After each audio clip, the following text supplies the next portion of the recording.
Diabetes আপনার শরীরের কি কি ক্ষতি করতে পারে? ডায়াবেটিসকে বলা হয় সব রোগের জননী। এটি কেবল রক্তে চিনি বাড়ায় না, বরং আপনার চোখ থেকে পায়ের পাতা পর্যন্ত প্রতিটি অঙ্গকে ধীরে ধীরে অকেজো করে দেয়। জানেন কি আপনার ডায়াবেটিস আপনার শরীরের ভেতরে কি ভয়াবহ ক্ষতি করছে? আমি ডাক্তার আনোয়ার। আজ আমরা কথা বলবো ডায়াবেটিস নিয়ন্ত্রণ না করলে কি কি জটিলতা হতে পারে, কেন এই রোগ অবহেলা করা মানে আত্মঘাতী হওয়া, তা আজ আমরা পরিষ্কার করব। কিডনি ও হার্ট।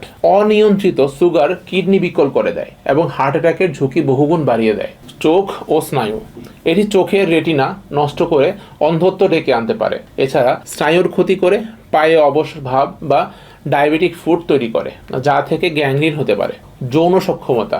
পুরুষ ও নারীদের ক্ষেত্রে ডায়াবেটিস স্নায়ু ও রক্তনালীর ক্ষতি করে, যৌন সক্ষমতা ও আকাঙ্ক্ষা দ্রুত কমিয়ে দেয়। ডায়াবেটিস শুধু একটি রোগ নয়, এটি একটি লাইফস্টাইল। সুগার নিয়ন্ত্রণে রাখলে আপনি এই সব জটিলতা থেকে মুক্ত থাকতে পারবেন। নিয়মিত চেক আপ ও সুশৃঙ্খল জীবনই ডায়াবেটিসের সেরা চিকিৎসা। সুস্থ থাকুন।